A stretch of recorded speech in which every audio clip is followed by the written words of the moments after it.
नमस्कार। आज बात कर लेते हैं पितृपक्ष के बारे में कि कब से शुरू हो रहा है, कब तक है, क्या-क्या सावधानियाँ रखनी चाहिए। देखिए यूट्यूब पे बहुत सारे वीडियोज़ हैं जिसमें अलग-अलग तरीके की चीज़ें बता रहे हैं कि ऐसे कर लेना चाहिए, वैसा कर लेना चाहिए। देखिए मैं एक ही बात कहता हूँ कि प्रमाण ही शास्त्र है, शास्त्र ही प्रमाण है। ठीक है? ये मेरी अपनी कहावत है। क्योंकि भागवत पुराण में और पद्म पुराण में बात लिखी है कि मुझे प्रमाण की ज़रूरत नहीं है, मैं स्वयं प्रमाण हूँ। है ना? जिस प्रकार आप चाय पीते हैं कप में, तो कप को ज़रूरत नहीं है बताने की कि मैं कप हूँ। वो कप है इसलिए आप उसमें चाय पी रहे हो, बहुत सिंपल सा लॉजिक है। वो चाय है तो चाय है, दूध तो दूध है। उसे अपने आप को प्रमाण देने की ज़रूरत नहीं है कि मैं दूध हूँ। है ना?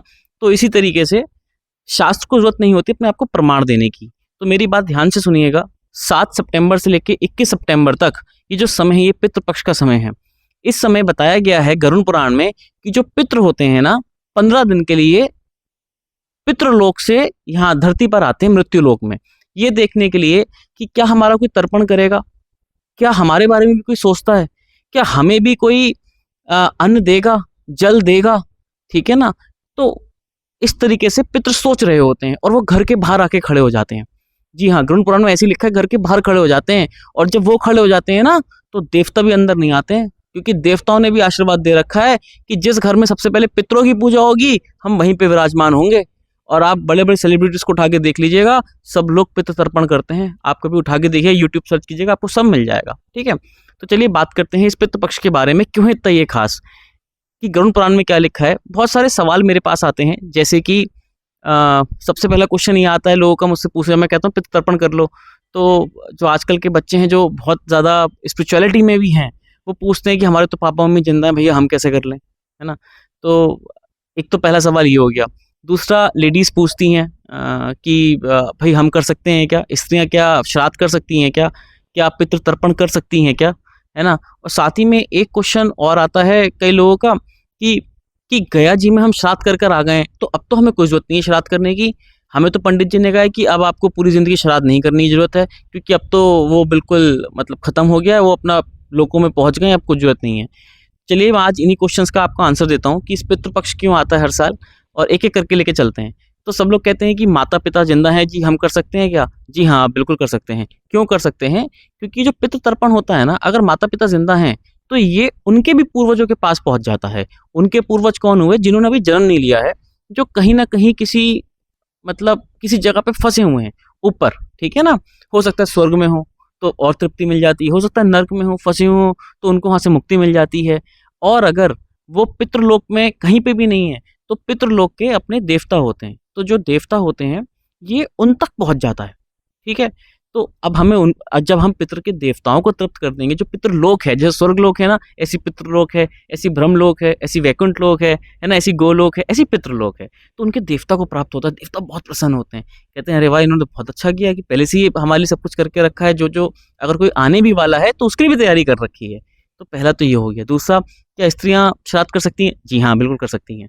ठीक है ना? गरुड़ पुराण में ये बात आती है कि माँ सीता ने दशरथ जी का श्राद्ध किया था, ठीक है? और पितृ तर्पण भी कर सकती हैं, ठीक है? पितृ तर्पण की विधि मैंने एक अलग से वीडियो बना रखी है, लेकिन मैं आपको मोटा-मोटा डिटेल में अभी बता देता हूँ कि कैसे होता है। आपको एक लोटा लेना है, लोटे में गंगा जल डालना है, गंगा जल में कुछ गंगा जल डालना है, कुशा डालनी है और आपको तुलसी पत्र डालना है। तुलसी पत्र डाल के काला तिल डालना है और फिर ओम नमो नारायण का जाप करते हुए ये आपको तर्पण करना होता है अपने अंगूठे से, है ना? ये जैसे कि मैंने पहले ही बताया है कि पितृ तर्पण आप कर सकते हैं, तो ये वाला जो एरिया है ना, ये वाला, ये पूरा पितृ तीर्थ होता है। कहाँ पे लिखा हुआ है? स्कंद पुराण में लिखा हुआ है, ठीक है? देखिए पढ़ा है इसलिए मालूम है ना? वराह पुराण में क्या लिखा है ये भी मुझे मालूम है, क्योंकि मैंने पढ़ा है। तो बिना पढ़े मैं आपसे कुछ भी बात नहीं करूँगा, ठीक है? तो आप ज़रूर कीजिए ये चीज़। अब कई लोग ये कहते हैं कि हम तो जी गया में श्राद्ध करके आ गए, अब हमें क्या ज़रूरत है श्राद्ध करने की? नहीं जी, आपको भी बहुत ज़रूरत है। आप जो गया में श्राद्ध करके आए हैं ना, वो अपने पिताजी का श्राद्ध करके आए होंगे, दादा का, परदादा का श्राद्ध करके आए होंगे। लेकिन जो इस श्राद्ध के समय जो ये समय चल रहा होता है पितृ पक्ष, इसमें जो हम तर्पण करते हैं, हवन करते हैं, श्राद्ध करते हैं, ये सबका हो जाता है।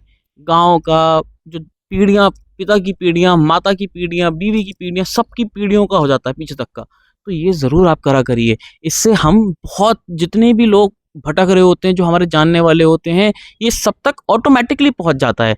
ऐसा बताया तिनके से लेके ब्रह्मा तक सब संतुष्ट हो जाते हैं। अब आप सोचिए ना कि तिनके से लेके ब्रह्मा तक सब संतुष्ट हो जाएँगे तो बचा ही क्या? अच्छा मैं आपको बताऊँ कि जो चंद्र ग्रहण आने वाला है ना, उस चंद्र ग्रहण में भी अगर आप तर्पण करते हैं तो शास्त्रों में लिखा है कि मानो आपने एक ब्राह्मण को पूरी पृथ्वी दान कर दी हो। अब आप सोचो ना, आप क्या दान कर सकते हो?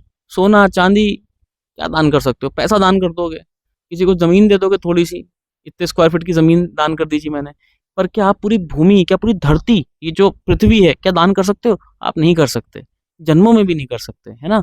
तो अगर जब हम ग्रहण के समय में तर्पण करते हैं ना, तो हमें 100 यज्ञों का फल प्राप्त होता है, पूरी पृथ्वी दान का फल प्राप्त हो जाता है ब्राह्मण को। इतनी महिमा है पितृपक्ष में तर्पण करने की। और कुतुब काल में करना चाहिए। कुतुब काल कौन सा होता है? 11:30 से 12:30 के बीच में। वैसे अलग-अलग राज्य का अलग-अलग होता है, लेकिन मोटा-मोटा आप कह सकते हो 11:30 से 12:30 के बीच में अगर हम तर्पण कर दें तो बहुत अच्छा होता है।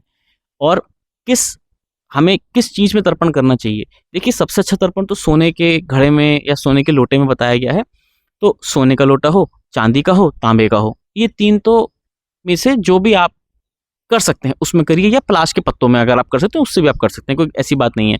अब ऐसा मान लीजिए कि मुझ जैसा आदमी तो सोने में नहीं कर सकता, चांदी में नहीं कर सकता, तो मैं तो तांबे में ही करूँगा, है ना? तो तांबे में भी वही फल है, बिल्कुल ऐसी चिंता नहीं करनी है। पर अगर आपके पास गुंजाइश है, आपके पास इतना पैसा है कि आप चांदी में कर सकते हैं, तो चांदी में करिए।